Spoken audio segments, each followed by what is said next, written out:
Dando continuidade, vamos falar agora sobre a composição química da célula. Bom, parte química está relacionado a substâncias inorgânicas e substâncias orgânicas.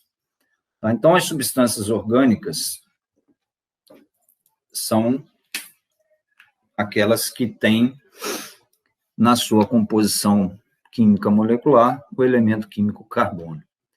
Substâncias inorgânicas, não. Então, nós temos isso aqui, ó.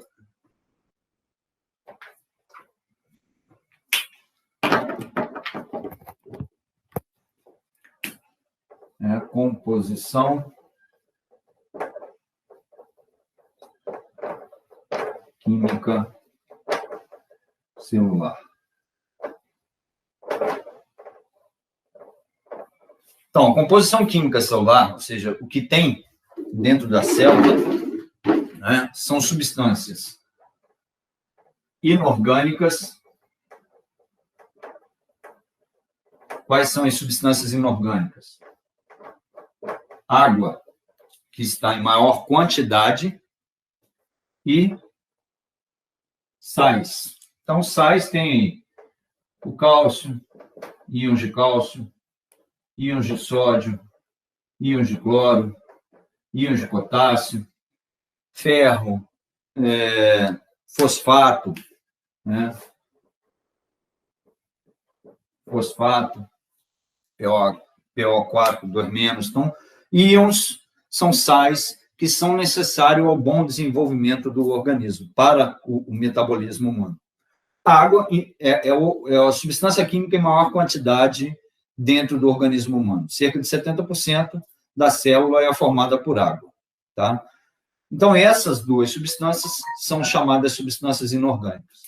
As orgânicas, que têm o elemento químico carbono na sua composição molecular. Nós temos proteínas, que é dentro das orgânicas a que está em maior quantidade, visto que é a que tem o maior número de funções, nós vamos falar. Carboidratos, açúcares, tá? Ou hidratos de carbono. Lipídios, vitaminas e ácidos nucleicos. Tá? Essas são as substâncias inorgânicas e as substâncias orgânicas presentes na célula. Então, vamos falar primeiro das inorgânicas. Especificamente, vamos falar da água, né, que está em maior quantidade dentro do organismo. Então, nós temos 3 formas de conseguir água: ingestão, alimentação e como produto final da respiração celular, como vocês viram na aula sobre organela citoplasmática, lá nas mitocôndrias, que eu coloquei a reação aqui, e o final, né, CO2, água, 6 moléculas de água, e o ATP. Então, toda molécula de glicose produz 6 de água. Então, é uma forma que o nosso organismo tem como produto final da respiração celular também ter água. A taxa de água, ela varia de acordo com alguns aspectos. Primeiro, idade, espécie e metabolismo. Idade, pessoas, indivíduos, ser vivo mais jovem, necessita de uma maior quantidade de água, porque uma das funções da água é o transporte de substâncias, né, pelo sangue, que ela faz a composição do plasma sanguíneo. Então, transporte de substâncias. Então, as pessoas, os indivíduos jovens precisam de maior quantidade de água para levar substâncias a todas as suas células, a todas as partes do corpo, visto que ele está em processo de desenvolvimento e crescimento. O ser vivo mais velho diminui a necessidade da quantidade de água. Então, isso é um fator que a taxa de água varia. O segundo fator são as espécies. Tem espécies que 98% do corpo é formado por água, como as águas-vivas, né? Nosso organismo, como eu falei no início, 70% das células, ou seja, 70% do corpo, vamos dizer assim, formado por água. Então, tem espécies que têm uma maior quantidade de água, tem espécies que não. Tá? Até dependendo do ambiente em que eles sobrevivem. Por exemplo, tem espécies vegetais nas áreas áridas e semiáridas que necessitam de pouca quantidade de água e armazenam essa água. Por quê? Porque o solo é pobre, vamos dizer assim, em umidade, em água. Alguns insetos queratinizados que vivem no deserto necessitam de uma quantidade de água mínima. Tem certos tipos de pequenos répteis que se utilizam da umidade ocular para ingerir água. Através da língua, ele consegue retirar um pouco de umidade do globo ocular, e isso é o suficiente para ele sobreviver em determinadas áreas, visto que não tem água disponível em quantidade. E a outra é a taxa de metabolismo. Tem sistemas nossos que necessitam de uma maior quantidade de água do que outros. Se você comparar o sistema nervoso, que funciona 24 horas por dia, com o sistema ósseo, a diferença é absurda, quase que 80% maior para o sistema nervoso do que para o sistema ósseo, que é só a sustentação e a movimentação. Então, esses são os 3 fatores que a taxa de água varia dentro do organismo. Uma outra situação são as funções da água dentro do organismo. Primeiro, uma função importantíssima, que é a hidrólise, participa no processo digestório. Então, é necessário que a água esteja presente para auxiliar na degradação dos alimentos, para que esse bolo alimentar chegue em partículas bem menores no intestino delgado, para que sejam absorvidos pelas microvilosidades. E, posteriormente, isso cai na corrente sanguínea. Então, uma outra é o transporte de substâncias, tanto para as células, quanto para eliminar, através do quê? Da excreção. Então, leva substâncias para as células, transporta as substâncias para as células e transporta as substâncias para os néfrons. E ali mesmo, na aula anterior, falei da mitocôndria, que lá no néfron, na alça de Henle, tem muita água, sais minerais, que são, por transporte ativo, restituído também a parte dos capilares. Mas essa água vai formar urina também. Então, elimina as substâncias. Uma outra função é manutenção da temperatura corpórea. Por quê? A manutenção da temperatura corpórea está relacionada com o suor. Então, quando... deixa eu só escrever aqui, temperatura corpórea. Por quê? Quando a nossa temperatura interna ela aumenta consideravelmente, é necessário que essa temperatura se mantenha constante. Então, nós eliminamos água através do suor. Então, essa temperatura se mantém constante. Outra função, ação lubrificante. Nas nossas articulações, nós temos um líquido que lubrifica essas articulações, que tem na sua composição água e proteínas. Uma outra função da água, matéria-prima da fotossíntese. Como eu falei para vocês, a fotossíntese, a reação química da fotossíntese, é o inverso da reação química da respiração celular, ou seja, o que é reagente, o que é produto na respiração celular, na fotossíntese é reagente. O que é reagente na respiração celular, na fotossíntese é produto. Então, tem um papel fundamental no processo fotossintetizante. Então, é uma importância muito grande você ter água dentro do organismo. Outra, hidratação. Nós temos áreas do nosso corpo que precisam estar constantemente hidratada. Por exemplo, a substância intercelular do tecido conjuntivo, que faz a nutrição do tecido epitelial. Ali, essa substância ela é uma substância viscosa, muito hidratada, ou seja, também funciona como uma barreira de defesa contra a entrada de patógenos, desde que ele consiga atravessar o epitelial. Quando ele chega no conjuntivo, ele encontra essa substância intercelular de forma hidratada e viscosa, então é uma barreira também. Então, a água tem um papel fundamental dentro do organismo. tá? Então, ela faz parte do grupo de substâncias inorgânicas. Bom, os sais, nós vamos falar aqui de alguns, não vamos falar de todos, mas os principais. Os íons de cálcio têm papel fundamental na formação de ossos, na formação de dentes, na contração muscular, que são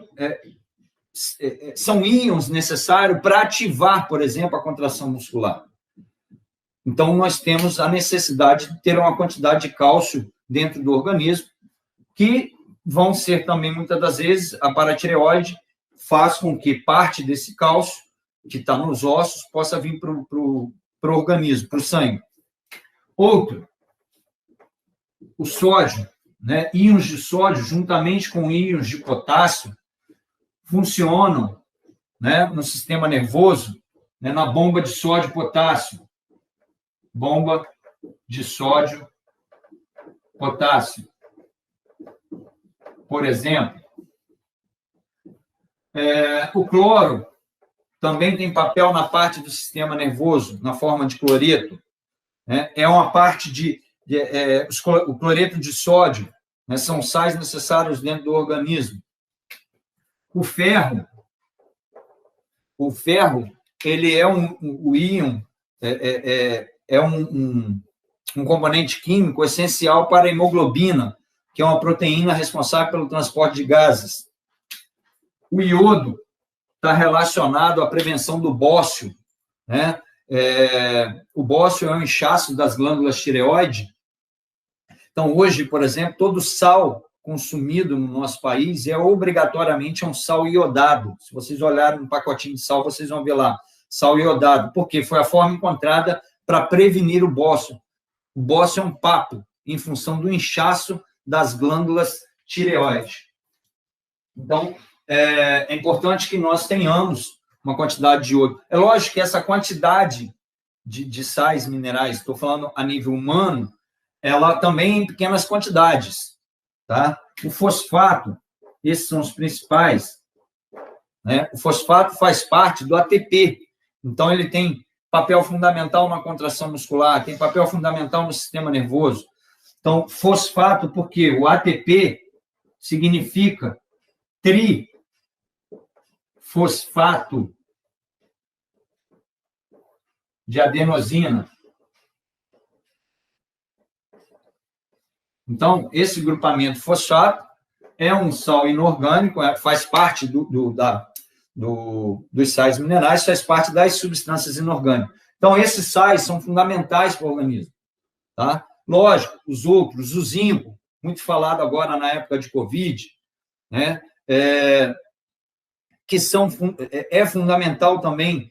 O lítio é um outro elemento químico fundamental. Então, existem essas substâncias inorgânicas, a gente vai falar depois, na hora que eu mostrar os slides, um pouco mais deles, que compõem, né, uma parte da composição química da célula. Qual parte? A parte inorgânica.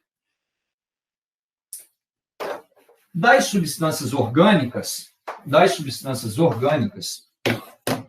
tá? As orgânicas, que contêm um componente, o carbono como componente químico molecular, eu vou usar o quadro aqui, por enquanto, só para falar das proteínas. Tá?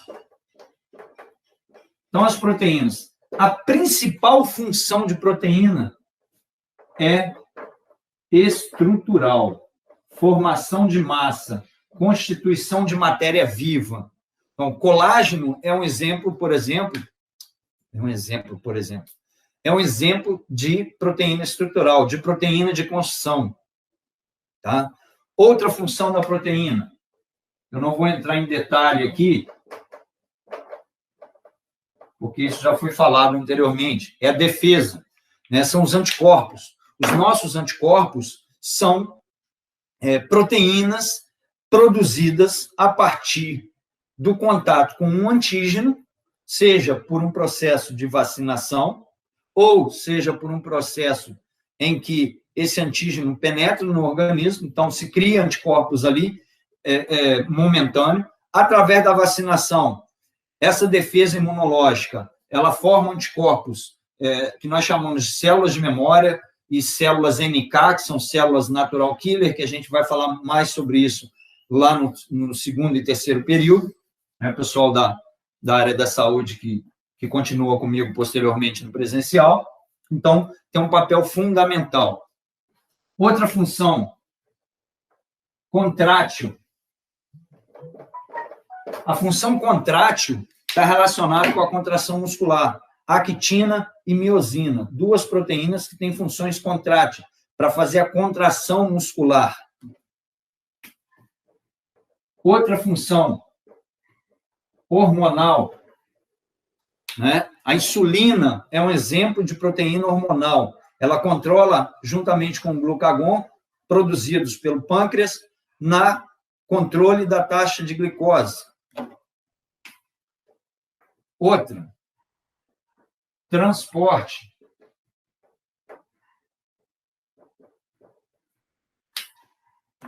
A parte de transporte está relacionada com a hemoglobina, faz o transporte de gases, CO2 e O2. Outra, nutricional.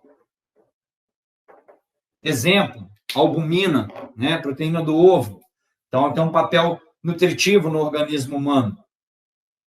Tá ok? Bom, deixa eu só, antes de finalizar ali, essa parte inorgânica, para a gente entrar lá nos slides, deixa eu só abrir eles aqui de uma vez.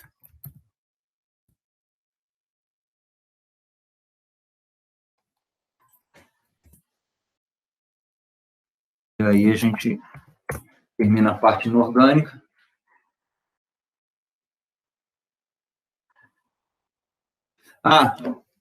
Tem uma outra proteína aqui que tem uma função energética. A cafeína, por exemplo, ela auxilia no aumento do estado de alerta nosso, melhora a nossa concentração, tá? Então, ela dá um estágio de alerta ao organismo. Então, nós observamos o quê? Por que ela é a substância em maior quantidade, a substância orgânica em maior quantidade, tá? Porque ela tem função estrutural, ela tem função de defesa, ela tem função contrátil, hormonal, transporte, nutricional. Olha a quantidade de funções, né? E, deixei por último, uma função importantíssima, que são as enzimas. Enzimas são proteínas que participam do processo digestório. Por exemplo, nós falamos uma na aula anterior, que é a catalase, né? Que é uma enzima que degrada lá o peróxido de hidrogênio, transforma em água e oxigênio. As enzimas, principalmente as digestórias, têm papel fundamental. Nós vamos ter uma parte só para falar sobre enzimas. Então, nós temos aqui as principais funções das proteínas. Tá? Nós temos proteínas que auxiliam na formação de músculos e ossos. Tá? E só para voltar um pouquinho, né, lá na parte de inorgânicos, os vegetais também precisam de inúmeros elementos químicos, porém em pequenas quantidades, né? Mais um em maior quantidade, que é o magnésio, que é importante para a clorofila. Tá? Então, nós vamos começar aí, senão se eu vou ficar só na introdução aqui. Lipídios, tá? É a parte de gordura, é importante na membrana plasmática, né? Nós temos ali o colesterol bom na membrana plasmática. Os cerídeos, né? Nós temos proteção da parte do tímpano, que é a cera. Nós temos alguns insetos, por exemplo, como abelhas, que produzem cera. Alguns alimentos gordurosos têm um papel fundamental dentro do nosso organismo, né, para a formação de tecido adiposo, como reserva de energia, como isolante mecânico, funciona como isolante térmico, os triglicerídeos, os cerídeos. Porém, quando esse alimento entra em excesso, o organismo prefere usar a glicose como energia. Então, essa gordura, esse lipídio que não é utilizado, né, essa gordura digamos, ruim, né, ela vai sendo armazenada nas células adiposas, chamadas adipócitos. E é uma célula que tem a capacidade de inchar e desinchar, né, faz aquele efeito sanfona. Então, vem a obesidade, quando em grande quantidade, quando em excesso. Todo e qualquer, muita coisa em excesso faz mal, né? Água demais para a planta mata, porque está em excesso. Então, é preciso dosar essa alimentação. Por isso que nós temos que ter também uma dieta balanceada. Carboidratos são açúcares. Então, quando você ingere muito carboidrato, o fígado acaba transformando em glicogênio, óbvio, mas tem uma parte que vai ser depositada com triglicerídeo. Então, é importante, além de uma boa alimentação, ter uma atividade física. Isso é importante, pessoal da educação física, para queimar. Não adianta a pessoa só fazer dieta, né? Ela precisa queimar aquele excesso. E a forma de queimar aquele excesso é gastando energia. Então, desenvolver uma atividade aeróbica ou anaeróbica, dependendo do perfil da pessoa. Então, é importante que o educador físico tenha essa visão, né, tenha o perfil, para poder também, juntamente com o pessoal da nutrição, né, o pessoal da nutrição que tem a parte nutricional, de composição da dieta, é importante ver o que esse paciente ele pretende fazer. É somente por questões de saúde, ou ele vai desenvolver uma atividade física, né? Então, dentro de cada uma das áreas, né, enfermagem, físio, a biologia, né, a psicologia e a farmácia, é importante vocês verificarem também em cada área como se encaixa, né? Em cada área como se encaixa. Então, a veterinária, na questão da alimentação alimentar, também é importante ter uma visão dessa composição química celular. Então, quando você ingere muita gordura, né, aquilo que não vai ser utilizado acaba sendo o quê? Armazenado. E gordura ruim armazenada, você tem consequências, né? Principalmente a questão de entupimento de artérias. Isso pode trazer consequências mais graves futuramente, quando não há uma baixa nessa gordura. Então, é preciso procurar um profissional da saúde, né, para verificar se tem algum problema de saúde relacionado a isso, né, verificar todo, né, o médico ali vai fazer uma anamnese para verificar todo o histórico, todo o perfil desse paciente, encaminha para o nutricionista, né, a nutricionista faz uma dieta equilibrada, vai para o educador físico, né, e muitas das vezes precisa até um trabalho psicológico, uma terapia, para mudar não só a parte de educação alimentar física, mas também a parte psicológica, e aí entra os profissionais da psicologia, tá? Então, essa parte de composição química serve para todas as áreas que vocês estão aí, para a gente poder chegar num denominador comum. Lipídios. Carboidratos, então, são açúcares. Nós temos 3 tipos de açúcares. Monossacarídeo, né, glicose e frutose, que são os mais simples, molécula que não precisa sofrer digestão, né, quando o pessoal da área da saúde depois vai ver lá no sistema digestório, que ela é absorvida, logo, ela não sofre, não precisa degradar. Nós temos os disacarídeos, como maltose, lactose, e nós temos os polissacarídeos de origem animal, polissacarídeos de origem vegetal. Polissacarídeo de origem animal é o glicogênio. Como é que o glicogênio é produzido no nosso organismo? Quando você tem eu vou dar um exemplo aí, serve aí até para os educadores físicos que vão trabalhar com atletas de grande performance, né? E a própria nutrição. Quando você tem um atleta que vai disputar uma competição, por exemplo, no domingo, né, vai lá, um jogo de futebol, um jogo de vôlei, um jogo de tênis, onde se perde muito líquido, muito eletrólito, né, há uma exigência muscular muito forte, uma atividade extremamente dinâmica ali o tempo inteiro. Esse atleta ele precisa ter uma quantidade de reserva de alimento muscular, né? Que é o quê? Óbvio, também os sais minerais que dão um start, né, nessa parte muscular, como nós vimos. Então, é importante que esse atleta, para desenvolver a sua performance, né, durante a atividade muscular, antes, ele tenha que ter uma alimentação preparada para isso. Então, o glicogênio é, na realidade, o alimento muscular, né? A glicose ali, porque a glicose é a unidade funcional, que é o monossacarídeo. Mas é a partir dela que se transforma em glicogênio. Como? Quando você aumenta a taxa de glicose, né? Você aumenta a taxa de glicose no sangue, ou seja, através da alimentação, massa, doces, essa taxa de glicose, né, aumenta no sangue de forma assustadora. A hipófise, que é uma glândula mestre, né, aqui em cima, o que ela faz? Ela manda uma mensagem, ela recebe um feedback de que há um aumento da glicose no sangue, ela manda uma mensagem o pâncreas. Tá? Então, o que o pâncreas vai fazer? Ele aumenta a taxa de insulina. Então, ele lança insulina no sangue para diminuir essa taxa de glicose. E como que o organismo diminui essa taxa de glicose?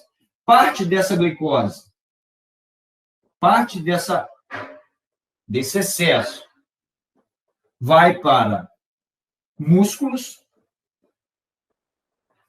como reserva de energia, como primeira energia ali, e parte vai para o sistema renal para ser eliminado. Lembra que eu falei lá, né, que a glicose, tudo em excesso, né, acaba saindo, quando eu falei da alça de Henle, do transporte ativo ali, que quando está em excesso é eliminado na urina.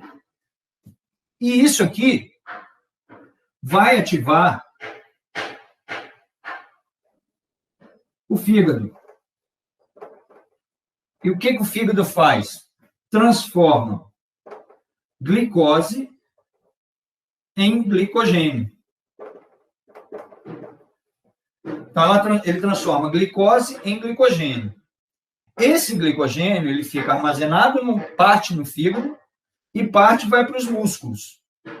Quando isso acontece, a taxa de glicose abaixa novamente. E aí, a gente tem esse ciclo fechado. Então, o que acontece com esses atletas de grande performance? 2 dias antes, mais ou menos, da competição, da atividade, a alimentação toda dele é mudada para doce e massa. Para quê? E como o doce é a glicose, a massa tem um outro polissacarídeo de origem vegetal, que é o amido. O amido é uma molécula muito grande, né? Assim como o glicogênio. Então, ele é formado por várias moléculas de monossacarídeo. Tá? E a primeira digestão do polissacarídeo, do amido, é na boca, pela amilase salivar, né, que é a pitialina. Então, quando uma pessoa começa a ingerir amido, na boca já começa a quebrar. Como é uma molécula muito grande, ele quebra em disacarídeos. E lá no duodeno, quando o suco pancreático é lançado lá junto com o suco entérico, no processo digestório, vem a amilase pancreática, que vai finalizar essa quebra aqui desses disacarídeos, né, em monossacarídeos, que é aquilo que é absorvido pelo corpo. Então, durante esse processo todo, essas 48 horas, vai acontecendo tudo isso aí, e o organismo fica lotado de glicogênio. O atleta tem a sua desenvoltura lá. Quando o nível de atividade muscular, né, você leva o músculo, a fadiga, né, além daquilo ali, o indivíduo começa a ter cãibra. O que é cãibra? Acabou essas reservas, e aí as células musculares começam a buscar energia através da fermentação, né? Fermentação lática. E o produto final desse processo, gasta-se mais glicose, produz menos energia, e o produto final é o quê? O ácido lático, que é onde vem a cãibra. Né? Por isso que essas pessoas, esses atletas, no outro dia, têm que fazer relaxamento, né? Relaxar o músculo, desintoxicar o músculo desse ácido lático. É importante o pessoal da fisioterapia saber, importante o pessoal dos educadores físicos. Então, acontece o quê? Você vai lá, começa a fazer um exercício, acompanhado de exercício físico, para relaxar a musculatura. né? Ele está cheio de dor muscular. Então, é preciso fazer ali um relaxamento, entrar mais oxigênio para diluir aquele ácido lático ali e diminuir as dores musculares. Tá ok? Vitaminas também têm um papel fundamental como antioxidantes, como preventivas para determinadas consequências. Se falou muito agora em vitamina D, né, na época da pandemia. Então, as vitaminas também têm um papel fundamental no metabolismo do organismo. E os ácidos nucleicos é um capítulo à parte, porque ele fala da hereditariedade. Nós comentamos alguma coisa nos ribossomos, quando nós falamos do RNA, que é responsável pela participação na síntese proteica. E o DNA, nós falamos lá, né, que durante o processo de divisão celular, ele se condensa, se transforma em cromossomo. Então, na parte de divisão celular, na parte de mitose, meiose e hereditariedade, nós vamos falar especificamente pelos ácidos nucleicos, o RNA e o DNA. Bom, deixa eu abrir os slides aí, vamos, essa introdução aí sobre tudo, né? E agora a gente vai, perdão aí, agora vamos mostrar os slides e falar um pouquinho de cada um, muita coisa também eu já falei aqui, mas vamos ver com os slides que fica melhor. Vou voltar aí.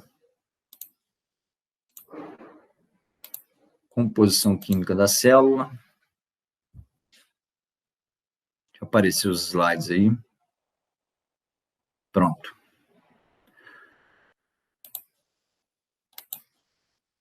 Fechar aqui um pouquinho, fica melhor. Subir isso aqui.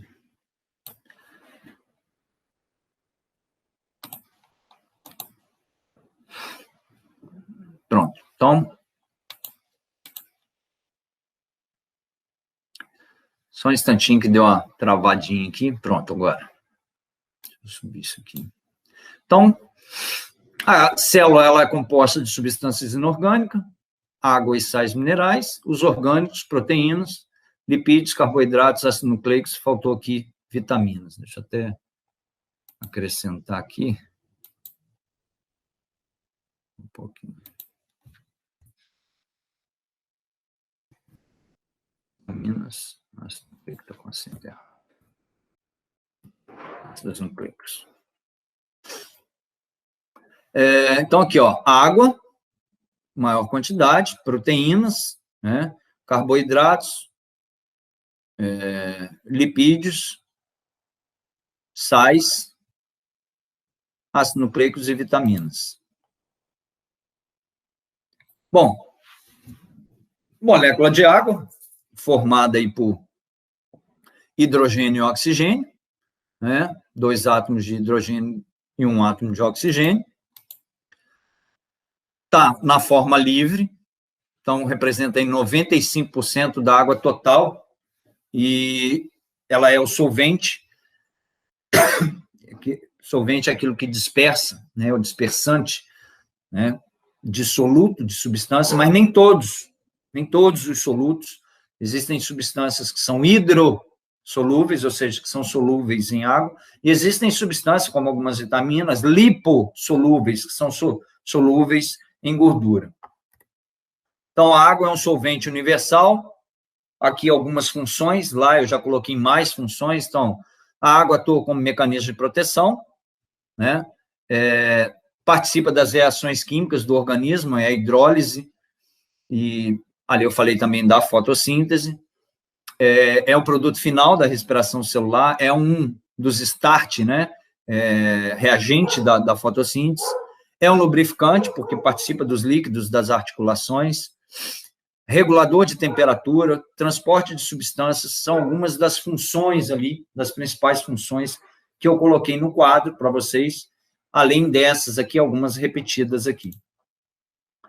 Proteínas fazem parte do nosso organismo, são estruturas que têm sequências de aminoácidos, e juntamente com essas estruturas internas, né, ou espiralada, ou linear, ou enovelada, ou globulosa, essas estruturas internas e as sequências de aminoácidos é que determina a função e a especificidade de cada proteína. se é enzima, se é de defesa, se é transporte, se é nutricional, se é estrutural. Então, cada proteína tem a sua especificidade. É importante detalhar nesse momento, isso com relação às proteínas, é que elas têm um ponto fraco, vamos dizer assim. Quando eu tenho uma proteína, elas, principalmente as enzimas, tá? A parte enzimática, mas vamos deixar, quando eu chegar lá nas enzimas, eu falo mais dela. Então, são macromoléculas, porque até 80 aminoácidos geralmente são chamados de polipeptídeos, né? Alguns autores falam que até 100, 120, nessa média aí, vamos colocar em torno de 80 a 100, considerado polipeptídeos. Muitos peptídeos ligados ali. E proteínas, quando maior do que essa quantidade aí de peptídeos ligados, através de ligações peptídicas. Então, a proteína ela tem um grupo amino e um grupo de ácido carboxílico. Então, por isso que quando divide a proteína, forma um aminoácido. Tá? Eles estão ligados aos carbonos alfa na parte de molécula química. Cerca de 50% a 80% do peso seco da célula é proteína. Tá? Bom, aqui nós temos tipos de proteínas e as suas funções. Proteínas estruturais. Então, aqui algumas proteínas. Nós temos componentes da membrana celular. As proteínas têm ali, você tem a proteína globosa, ela é um facilitador para a entrada de algumas substâncias que não conseguem passar pelos poros da membrana plasmática. Então, desempenha diversas funções, determina o diâmetro dos poros, né, que abre ali para que auxilie algumas substâncias a entrar, e auxilia os hormônios no reconhecimento celular, porque hormônios são substâncias produzidas por glândulas para atingir um determinado órgão, atingir um determinado local. Então, para que esse hormônio reconheça essa área, eles recebem o auxílio de proteínas. O colágeno é uma proteína estrutural, né? Compõe a estrutura dos músculos, a estrutura dos tendões, então faz parte da sustentação, do crescimento, da movimentação do organismo.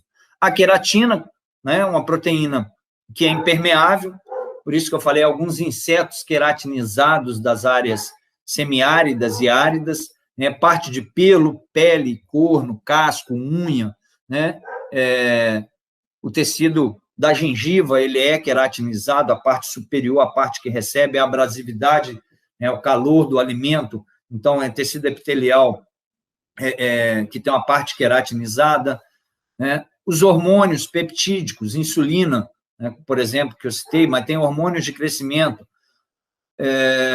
tem vários, como eu falei, os hormônios atingem órgãos-alvos, a hemoglobina, transporte de oxigênio, anticorpos, defesa, né, protege o organismo contra os patógenos que nos causam doença, a proteína plasmática, né, formação do coágulo sanguíneo, fibrina, né, ali juntamente com as plaquetas, o equilíbrio de líquidos, as proteínas musculares, actina e miosina, que são contráteis, permitindo a contração muscular, e a parte enzimática, que regula as reações químicas, principalmente no sistema digestório, não que só tem enzimas no sistema digestório, mas é uma forma mais fácil de entendimento,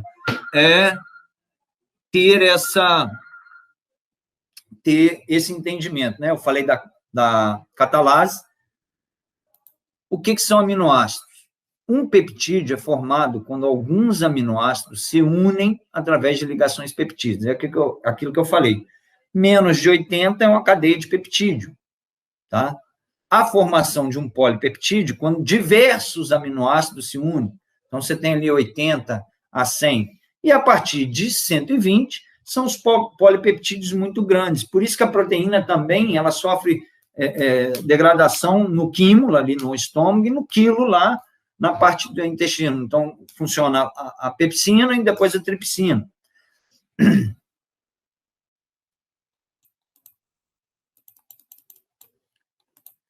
Vou pedir um intervalinho, 2 minutinhos, só para eu pegar uma água, tomar uma água aqui, rapidinho.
Gente, desculpa esse intervalinho aí.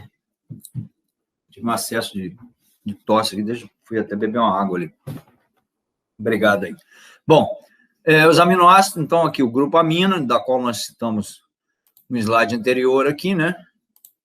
O grupo carboxílico, o ácido carboxílico, o elemento químico carbono, conforme eu falei, faz parte das substâncias orgânicas, e aqui o radical que entra para dar o nome ao aminoácido. As proteínas, elas são classificadas como proteínas simples, que são as albuminas, globulinas, quanto à composição, e as proteínas conjugadas, lipoproteínas. Então, simples é só proteína, albumina, hemoglobina, as globulinas, né? Proteínas conjugadas são aquelas que estão conjugadas com outras substâncias orgânicas. Lipoproteína, proteína e lipídio. Glicoproteína. Então, são chamadas proteínas conjugadas. Nós temos as proteínas fibrosas, que são insolúveis em água, conforme eu falei, tem substâncias que são insolúveis em águas, são compridas, filamentosas, né? É o caso do colágeno, é o caso da elastina, é o caso quando a gente fala lá na parte histológica, né, lá em histofisiologia corporal, então são as proteínas que são filamentosas, né, são como fios, né, apesar de formarem feixes. Então, a função é mais estrutural ou função protetiva. As proteínas globulares, cujas as estruturas internas, aqui a estrutura é linear, né, nas fibrosas. Aqui a estrutura é globular, né? São várias estruturas que formam uma coisa globulosa. Então, são chamadas proteínas globulares. Essas são solúveis em água, tá? São fortemente compactadas em forma esférica, né? E está relacionada ao quê? Aos processos vitais, a manutenção, a regularização, a dar dinâmica aos nossos processos vitais. Então, aí entra a enzimática, a de transporte, a de defesa, a hormonal, né? A hemoglobina é um tipo de proteína globular. Bom, aqui as estruturas, né, que informam que aí a gente tem a linear, tem a helicoidal, ou em forma de hélice, tem a enovelada e tem a globular. Essas proteínas tomam esse formato quando elas saem lá do retículo endoplasmático, naquela vesícula, entram para dentro do complexo de Golgi, e ali dentro elas são especificadas nestas estruturas, né? Elas começam a sofrer essas modificações para tomar, a partir da formação ali do ribossomo, da produção delas, e ter a sua especificidade.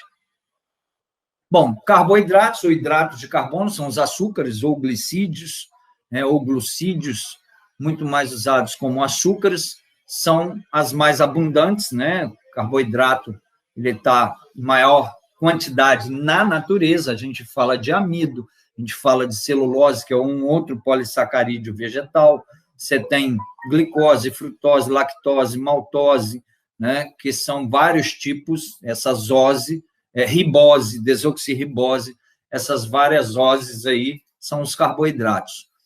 Formado único exclusivamente por carbono, hidrogênio e oxigênio, e aí fica claro também por que é uma substância orgânica, pela presença do carbono. Fonte de energia para a célula é a sua principal função. Abrange um dos maiores grupos de compostos orgânicos encontrados na natureza, não no organismo, tá? São, junto com as proteínas, os que formam, né, constituem a principal composição orgânica. E aí, energia, deixa eu dar uma pulada aqui para frente. Bom, classificação dos carboidratos. Compostos com uma fórmula geral ZnH2O, né? Então, você tem C6H12O6, C12H11O22, que são os carboidratos, no caso a sacarose, que é o açúcar da cana, que é o C12H11O22, C6H12O6 é a glicose. Os monossacarídeos, né? Os monossacarídeos, que aí você tem frutose, glicose, galactose, são é a unidade funcional, é a menor unidade de carboidrato, então ela não sofre digestão. Por isso, quando você ingere um doce, que é glicose, masca um chiclete, que é glicose, come uma fruta, que tem frutose, isso é diretamente absorvido pela mucosa. Ele não vai sofrer um processo digestório. O carboidrato que está contido naquilo ali. Porque, por exemplo, um doce de leite tem outros açúcares além, porque ele é feito de leite, você tem a lactose, né? Tem glicose ali. Então, o que tem de mono não sofre digestão. Os outros são necessariamente digeridos. Então, glicose é o mais importante, que é utilizado pelas células como fonte imediata. Eu falei lá na respiração celular. Uma molécula de glicose produz 38 de ATP. Então, nós temos, por exemplo, as pentose, a ribose, que está no RNA, a desoxirribose, que está no DNA, matéria-prima para a fabricação desses ácidos nucleicos. Então, está aqui, ó, a ribose, e aqui a desoxirribose. Então, algumas hexoses, C6, 6 átomos de carbono, glicose, frutose, galactose, encontrado no leite como componente do disacarídeo lactose. Vou explicar isso depois. Frutose, fornece energia celular, tá? Frutos, doces e também no esperma humano. Glicose, por quê? No esperma humano, energia para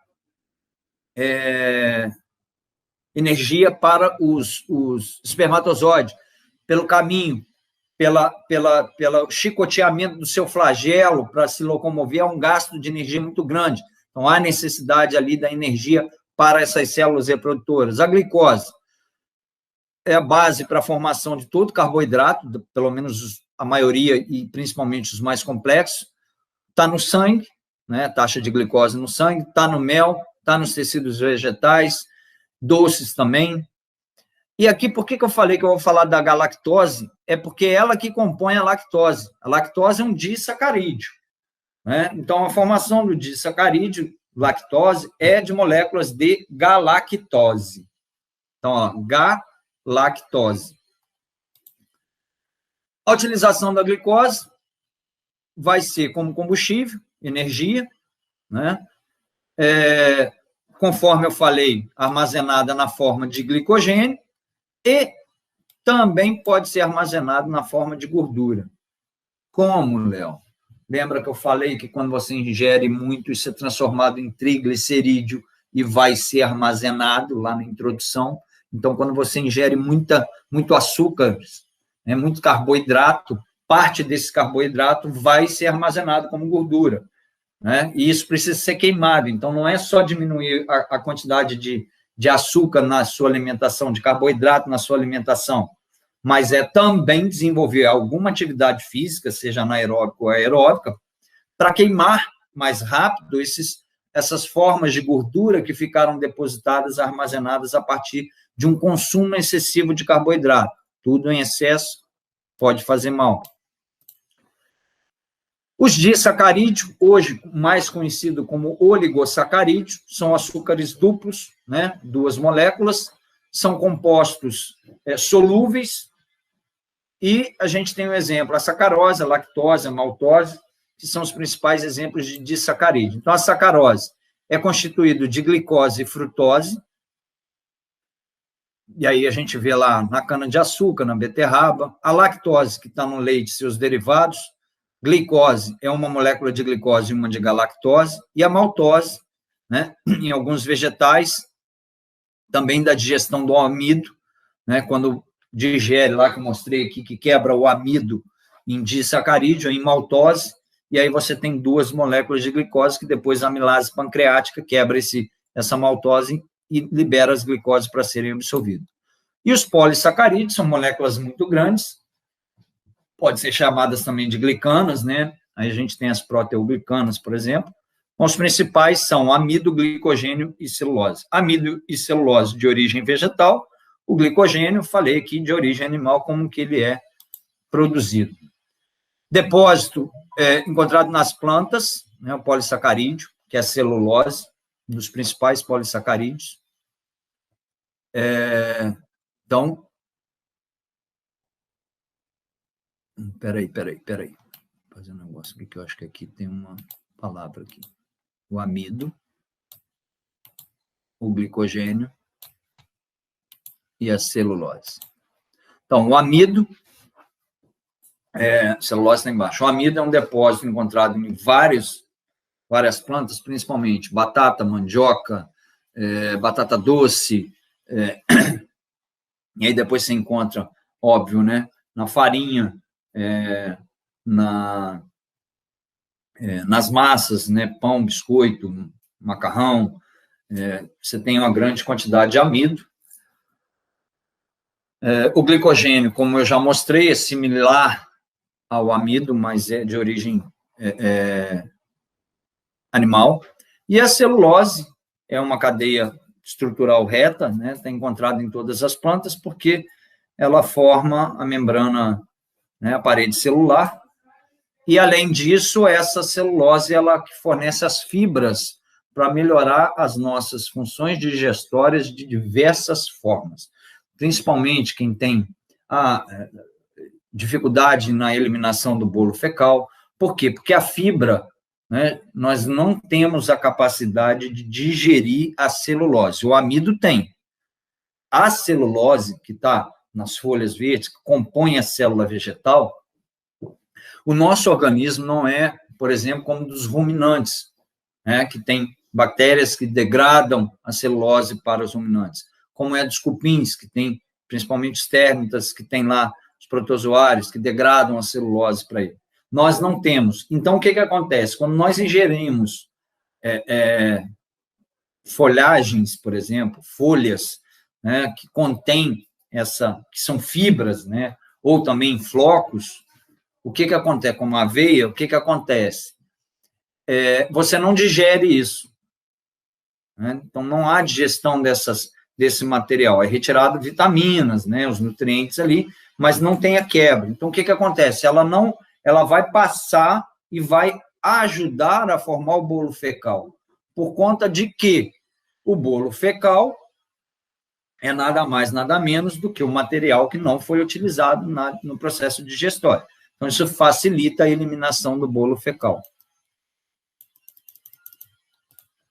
E aí, aqui a gente vê a constituição. O amido, né, reserva energética, está presente nas batatas, sementes e raízes, como trigo, né? Celulose em todas, tudo que é folha verde, porque faz parte da composição molecular da parede celular, e o glicogênio também já falei, mas a gente encontra também nos miúdos, né? Fígado, são ricos em glicogênio.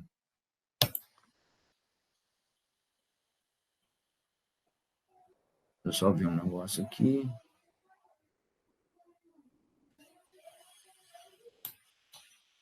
Eu vou parar aqui nos carboidratos e depois vou começar um próximo vídeo a partir de lipídios, né, que vai até lipídios. Isso. E eu faço um próximo vídeo a partir dos lipídios. Então, assim, nós terminamos a primeira parte dessa aula sobre composição química, aula 4, e aí eu vou promover um outro vídeo já a partir dos lipídios, que dá continuidade a essa aula sobre componentes químicos da célula. Valeu, gente. Até o próximo vídeo. Um abraço.